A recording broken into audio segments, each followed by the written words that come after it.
नमस्कार, मैं हूं आपके साथ मयंक। देखिए, आज 19 मार्च है और जंग का 20वां दिन। और हकीकत यह है कि अब ईरान गुस्से में है और बहुत ज़्यादा गुस्से में है। और उसका नतीजा क्या है आपने देखा ही होगा। कतर जल रहा है, रियाद जल रहा है, इजराइल जल रहा है, यूएई जल रहा है। तस्वीरें आप देख ही रहे होंगे, पिछले 24 घंटे की जो तस्वीरें आई हैं इनके बारे में मैं बात करूंगा। लेकिन उसके पहले एक बड़ी और अहम खबर जो अमेरिका से आई है, जो बड़ी ही गौर करने वाली खबर है।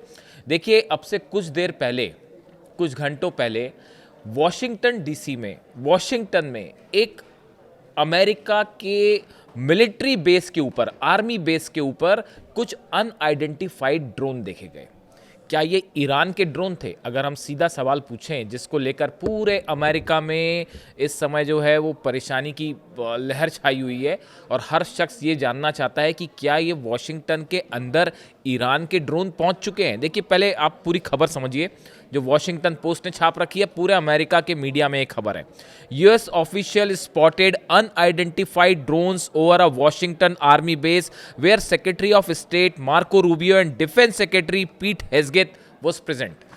अमेरिका के इस आर्मी बेस में, वॉशिंगटन आर्मी बेस में विदेश मंत्री मार्को रूबियो और अमेरिका के रक्षा मंत्री पीट हेग्सेथ मौजूद थे।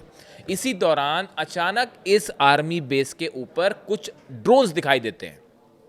जैसी ड्रोन्स दिखाई दिए, पूरे आर्मी बेस में अलर्ट कर दिया गया। पैनिक की सिचुएशन थी, मानो ऐसा लग रहा था कि अब कुछ अटैक हुआ और तब कुछ अटैक हुआ। लेकिन उस ड्रोन से किसी तरह के हमले की फिलहाल कोई खबर नहीं आई। देखिए, जैसे ही ये ड्रोन दिखे उसके बाद जो हालात थे वो ऐसे थे कि एकदम पैनिक का माहौल। सबसे पहले पीट हेग्सेथ और मार्को रूबियो को उस आर्मी बेस से अलग ले जाया गया, दूसरी जगह शिफ्ट किया गया। यानी हकीकत ये है कि आर्मी बेस, वॉशिंगटन में आर्मी बेस की आप बात कर रहे हैं, उसमें अमेरिका के विदेश मंत्री और रक्षा मंत्री की सुरक्षा को लेकर अमेरिका परेशान है कि कहीं ये ड्रोन आ गया और ये ईरान का ड्रोन निकला और कहीं गिर पड़ा तो क्या होगा। यानी आर्मी बेस से इन दोनों मंत्रियों को फौरन जो है वो शिफ्ट किया गया। हालांकि देखिए, पेंटागन के जो प्रवक्ता हैं शॉन पार्नेल, उनकी तरफ से उन्होंने कहा कि मैं इस बारे में कोई ज़्यादा जानकारी नहीं दे सकता क्योंकि ये सुरक्षा से जुड़ा मैटर है। और जो आर्मी बेस था उसका नाम है मैकनेयर आर्मी बेस, जिसके ऊपर ये ड्रोन दिखाई दिए।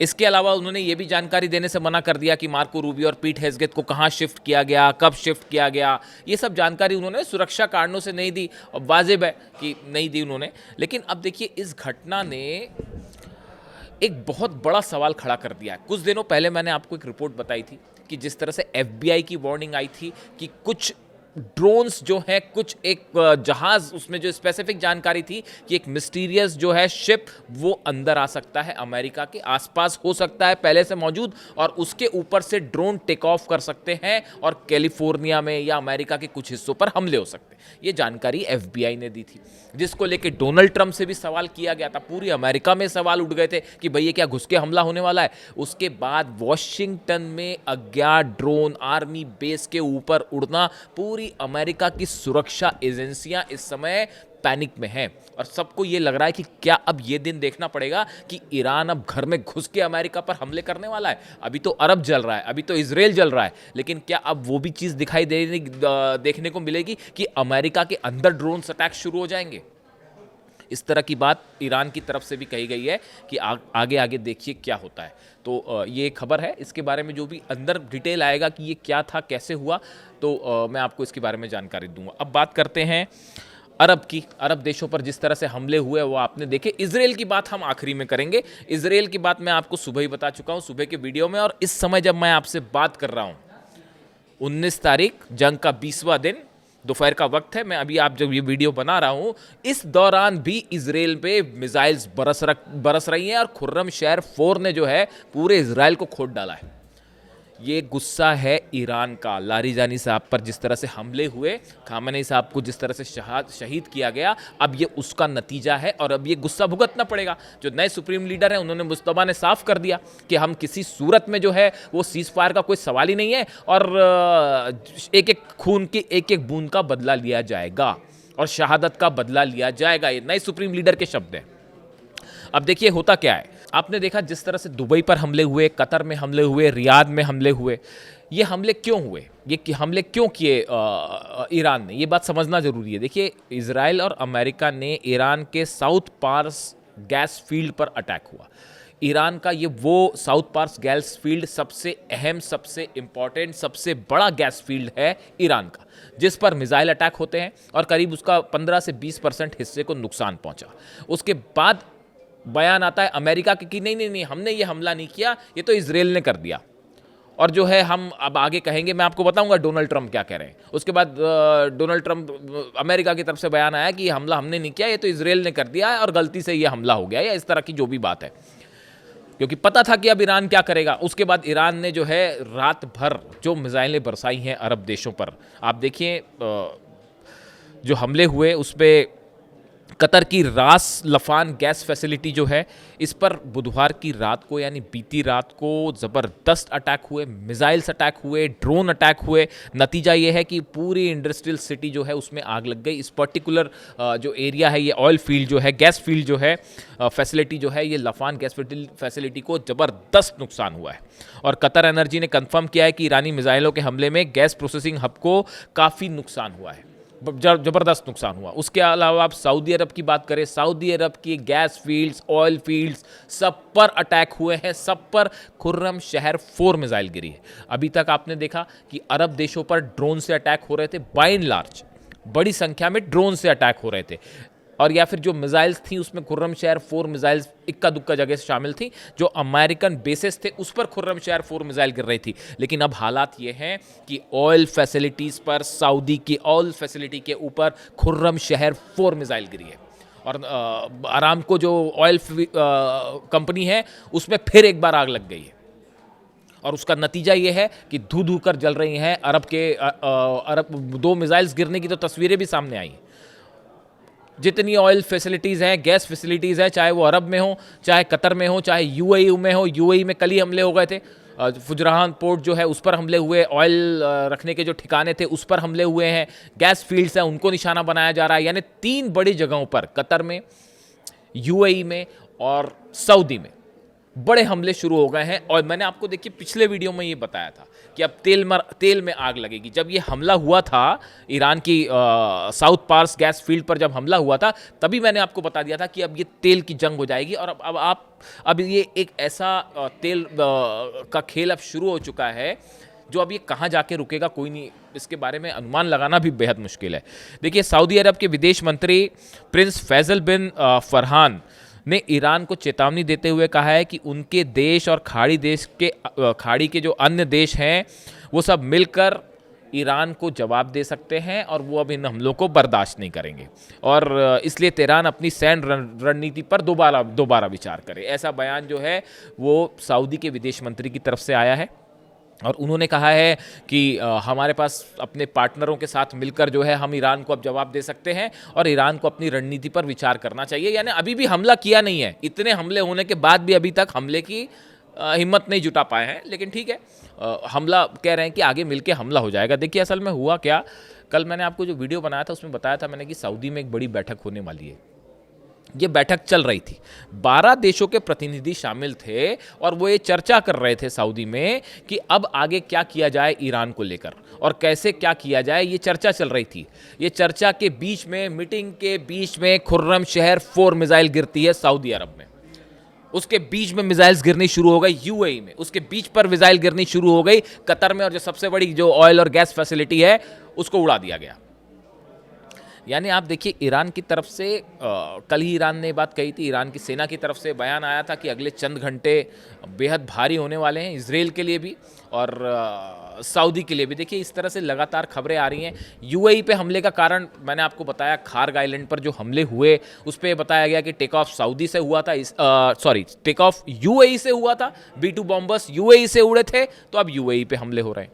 अब सऊदी को लेकर जहाँ तक बात है कि सऊदी के बेसिस जो है, और इस तरह की भी लगातार खबर है कि सऊदी अमेरिका के साथ ज्वाइन कर सकता है या सऊदी मदद कर रहा है अमेरिका की, इस तरह की जो खबरें हैं उसको लेकर ईरान सख्त नाराज़गी ईरान ने जाहिर की थी और ये कहा था कि मिलिट्री बेसिस जो हैं वो आपके यहाँ सुरक्षित नहीं है, आप दूर हो जाइए इनसे और मदद बंद कर दीजिए। लेकिन ऐसा नहीं हुआ।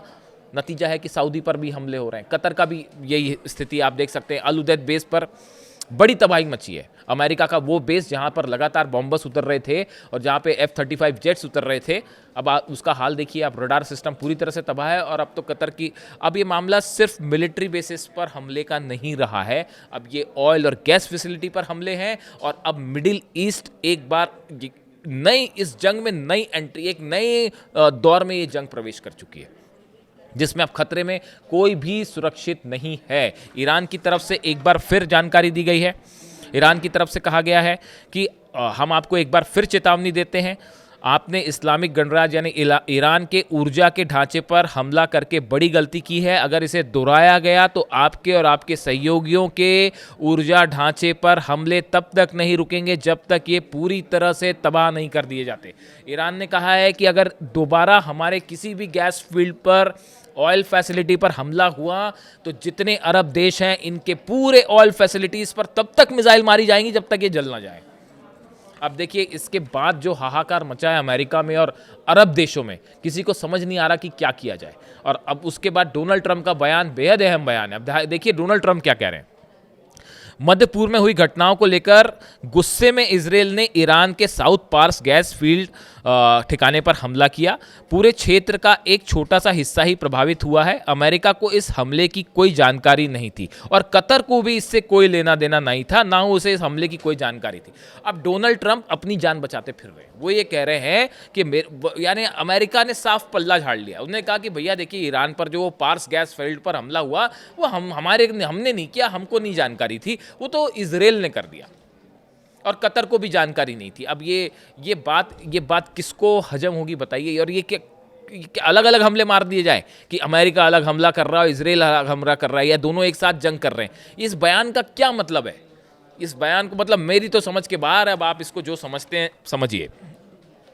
दुर्भाग्य से ईरान को तथ्यों की, डोनाल्ड ट्रंप कह रहे हैं, दुर्भाग्य से ईरान को तथ्यों की जानकारी नहीं थी और उसने बिना उचित कारण के कतर के LNG गैस ठिकाने पर हमला कर दिया। ये कहना है डोनाल्ड ट्रंप का। इसके साथ वो धमकी भी दे रहे हैं। उसके साथ वो ये भी कह रहे हैं कि अगर इस तरह के हमले जारी रहे तो हम ईरान पर ऐसा हमला करेंगे कि वो हमेशा याद रखेगा। वो हमेशा से इस बात को कहते रहे हैं। यानी अब इस पर अमेरिका के राष्ट्रपति का जो स्टेटमेंट आया है कि भाई गैस फील्ड पर हमला किया वो इजरायल ने किया, हमें नहीं पता था, यानी ऐसा लगता है कि मानो क्या कहा जाए इसको लेकर। इसीलिए अमेरिका में ये कहा जा रहा है कि डोनाल्ड ट्रंप के पास कोई रणनीति नहीं थी इस युद्ध में अंदर जाने की और ना ही बाहर आने। अब तो फंस गए, अब तो बाहर आने का सवाल ही नहीं है। ईरान ने साफ कर दिया किसी सूरत में सीजफायर नहीं होगा। और जो ये हमले हो रहे हैं, टारगेट किलिंग्स हो रही हैं, ये हत्याएं हो रही हैं। अली लारीजानी साहब को जिस तरह से निशाना बनाया गया, नई इंटेलिजेंस चीफ को निशाना बनाया गया, बासिस फोर्स के जो हेड है उनको निशाना बनाया गया, ये ब्रूटल मर्डर्स हैं, हत्याएं हैं ये, और उनका एक एक शहीद का जवाब लिया जाएगा, ये ईरान की सेना का कहना है। अब इस बीच में चीन की एंट्री हो गई है। ये जितने हालात हैं, बताया जा रहा है कि ये अगर ऐसे ही कुछ दिन और चलता रहा तो ये कोविड के स्तर से बड़ा क्राइसिस होगा। यानी अगर आप क्राइसिस को नापना चाहें कि कितना बड़ा संकट आ सकता है पूरी दुनिया में, तो जो कोविड के समय जो संकट था उससे भी बड़ा संकट आ सकता है, ये माना जा रहा है। तो चीन की अब एंट्री हो गई और बताया जा रहा है कि एक बार फिर अब चीन की तरफ से कोशिश हो रही है कि किसी तरह से शायद इस हालात को नियंत्रण में लाया जाए। रूस ने साफ कह दिया है कि जो किलिंग्स हो रही हैं, हत्या करार दिया है रूस ने, पुतिन ने हत्याएं करार दिया जिस तरह से लारीजानी साहब की हत्या हुई थी, और पुतिन भी सख्त नाराज़ हैं इन किलिंग्स को लेकर। यानी अब आप देखिए हालात क्या है कि अमेरिका में ड्रोन घुस रहे हैं, अरब के गैस और तेल की जितने इंस्टॉलेशंस हैं वो जल रहे हैं, और इजराइल की जो ज़्यादा बात करने का मतलब नहीं है क्योंकि वहाँ पता चलेगा क्या हुआ। 300 मिसाइल्स ने हिट किया है इजराइल को बीती रात।